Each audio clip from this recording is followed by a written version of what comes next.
আমি আশা করি শেষ ভিডিওতে আমরা জানতে পেরেছি যে আইডিয়াল গ্যাস সমীকরণটার মূল বিষয়টা কি।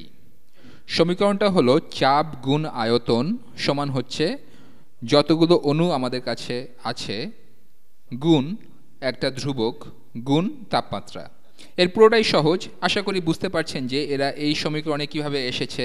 চাপ হলো আয়তনের ব্যস্তানুপাতিক, যে কারণে এদের পরস্পরকে গুণ করা হয়েছে। আয়তনকে সমীকরণের এপাশে নিচেও লেখা যায়, এবং চাপ হলো অণুর সংখ্যা এবং তাপমাত্রার সমানুপাতিক। তো চলুন এখন এই সমীকরণটা ব্যবহার করে কিছু সমস্যার সমাধান করি, কারণ সূত্রটা কেবল জানলেই তো আর চলবে না। তো ধরি আমার ভালো একটা উদাহরণ দেই, ধরি 2 লিটারের একটা পাত্র বা 2 লিটারের একটা বেলুন আছে। 2 লিটার বেলুন, বেলুন নয় বেলুন, যাতে হাইড্রোজেন গ্যাস আছে। এই হাইড্রোজেনটা হলো ডাইঅ্যাটমিক অণু, যার প্রতিটি অণুতে 2টি করে পরমাণু আছে। ধরি আমি এটাকে 30 ডিগ্রি সেলসিয়াস এ মাপছি। অন্য রঙে লিখি 30 ডিগ্রি সেলসিয়াস। ওহ, আমার মাথা কাজ করছে না, এটা হবে 30 ডিগ্রি সেলসিয়াস, 30% না। ধরি আমরা এটাকে মেপেছি। বেলুনটার বাইরের বাতাসের চাপটা 2 অ্যাটমসফিয়ার, 2 অ্যাটমসফিয়ার,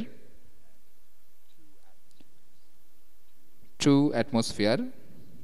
এখন আপনাদের কাছে আমার প্রশ্ন হলো, কত মোল হাইড্রোজেন আমাদের আছে? How many moles? কত মোল হাইড্রোজেন আমাদের আছে? এখন চলুন আমাদের আইডিয়াল গ্যাস ইকুয়েশনটা ব্যবহার করি। যখন আমরা লিটার ও অ্যাটমসফিয়ার নিয়ে কাজ করছি তখন আমাদের খেয়াল রাখা উচিত যে সমানুপাতিক ধ্রুবকটা যেন ঠিক থাকে। তবে সাধারণভাবে যদি চাপকে ঠিক রাখি, চাপ দেওয়া আছে এখানে 2 অ্যাটমসফিয়ার, আমি সবগুলোর একক বরং লিখি 2 অ্যাটমসফিয়ার গুণ আয়তন যেটা হলো 2 লিটার, 2 লিটার সমান হলো n, যা হলো যে সংখ্যাটা আমরা বের করতে চাচ্ছি, মোলে বের করতে চাচ্ছি, কিন্তু এখন n হিসাবে আছে n গুণ আর কি আগে পুরোটা লিখি গুণ r গুণ t।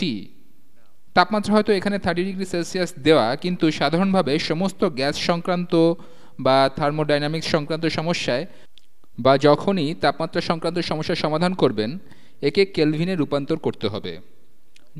যদি একটু মনে করার চেষ্টা করি যে কেলভিন কি, তাহলে বলবো এটা কেবল একটা ভিন্ন স্কেল। উদাহরণস্বরূপ মহাবিশ্বে যে সর্বনিম্ন তাপমাত্রা পাওয়া যায় সেলসিয়াস স্কেলে, এখানে একটা ছোট স্কেল আঁকি, এটা একটা তাপমাত্রা স্কেল, দুটো আঁকছি, একটা সেলসিয়াস এবং একটা কেলভিনের জন্য। তো যে সর্বনিম্ন তাপমাত্রা মহাবিশ্বে পাওয়া যায় তা হলো, মহাবিশ্বের সর্বনিম্ন তাপমাত্রাটা হলো যে তাপমাত্রায় অণুগুলোর কিনেটিক এনার্জি বা গতিশক্তি শূন্য থাকে, তারা নড়ছে না, তারা স্থির হয়ে আছে।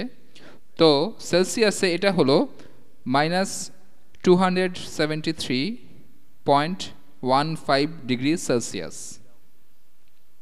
শূন্য হলো, ধরি এখানে যে তাপমাত্রায় পানি জমে যায়, 100 ডিগ্রি সেলসিয়াস হলো এখানে যাতে পানি বাষ্প হয়। এবং আপনি জানেন সেলসিয়াস স্কেলটা বানানো হয়েছে পানির ফ্রিজিং পয়েন্ট এবং বয়লিং পয়েন্টের উপর ভিত্তি করে। যদি এই স্কেলে মাপেন তবে দেখবেন 5 ডিগ্রি এবং 10 ডিগ্রি সেলসিয়াস স্কেলে মনে হবে যে 5 ডিগ্রি সেলসিয়াস থেকে 10 ডিগ্রি সেলসিয়াস দ্বিগুণ শক্তি আছে, যেহেতু তাপমাত্রা দ্বিগুণ। কিন্তু যদি আপনি দূরত্বটা পরম শূন্য তাপমাত্রা থেকে দেখেন, দেখি আঁকতে পারি কিনা, 10 ডিগ্রি হলো এখানে, আর 5 ডিগ্রি প্রায় একই জায়গায়, প্রায় কাছাকাছি দূরত্বে, অর্থাৎ 10 ডিগ্রি হলো 5 ডিগ্রি থেকে কিছুটা বেশি, এটা দ্বিগুণ উত্তপ্ত নয়। এখান থেকেই কেলভিন স্কেল এসেছে, কারণ কেলভিন স্কেলে পরম শূন্য তাপমাত্রাকেই শূন্য বা শুরু ধরা হয়, অর্থাৎ এই বিন্দুটা হলো 0 ডিগ্রি কেলভিন। তো 0 ডিগ্রি কেলভিন হলো পরম শূন্য। তাহলে 0 ডিগ্রি সেলসিয়াস কি? এই দুটো স্কেলেই ইনক্রিমেন্ট কিন্তু একই। সেলসিয়াস স্কেলে 1 ডিগ্রি পরিবর্তন মানে কেলভিন স্কেলেও 1 ডিগ্রি পরিবর্তন, কেবল একটা শিফট। তাহলে 0 ডিগ্রি সেলসিয়াস হবে প্লাস 273 ডিগ্রি কেলভিন, তাহলে 5 ডিগ্রি হবে প্লাস 278 ডিগ্রি কেলভিন, 10 ডিগ্রি হবে প্লাস 283 ডিগ্রি কেলভিন। এবার বোঝা যাচ্ছে যে 5 ডিগ্রি এবং 10 ডিগ্রি আসলে বেশি দূরে না, কিন্তু সাধারণভাবে যদি সেলসিয়াস থেকে কেলভিনে নিতে চান তাপমাত্রাকে, তবে কেবল সেলসিয়াস স্কেল তাপমাত্রার সাথে 273 যোগ করতে হবে। তাহলে 30 ডিগ্রি সেলসিয়াস কি হবে কেলভিন স্কেলে? আমি 5 এবং 10 100-এর অনেক কাছে লিখে ফেলেছি। 30 ডিগ্রি সেলসিয়াস হবে এখানটায়, তাহলে এটা হবে 303 ডিগ্রি কেলভিন। 303 ডিগ্রি কেলভিন, ঠিক আছে। তাপমাত্রা নিয়ে কাজ করার পর এখন আমরা তাপমাত্রাটা সমীকরণে বসাতে পারি। 303 ডিগ্রি কেলভিন। এখন আমাদের বের করতে হবে কি ধ্রুবক এখানে ব্যবহার করা যায়। মনে করে দেখুন, এটা নির্ভর করে অ্যাটমসফিয়ার এবং লিটারের উপর। তো আমি আর এর কতগুলো ভার্সন এখানে লিখেছি। এটা যেহেতু অ্যাটমসফিয়ার ও লিটারের উপর নির্ভরশীল, যে কোনো অবস্থাতেই হরে মোল এবং কেলভিন থাকবে। আমরা এই সমানুপাতিক ধ্রুবকটা ব্যবহার করতে পারি। আর সমান 0.082 litre atmosphere per mole kelvin.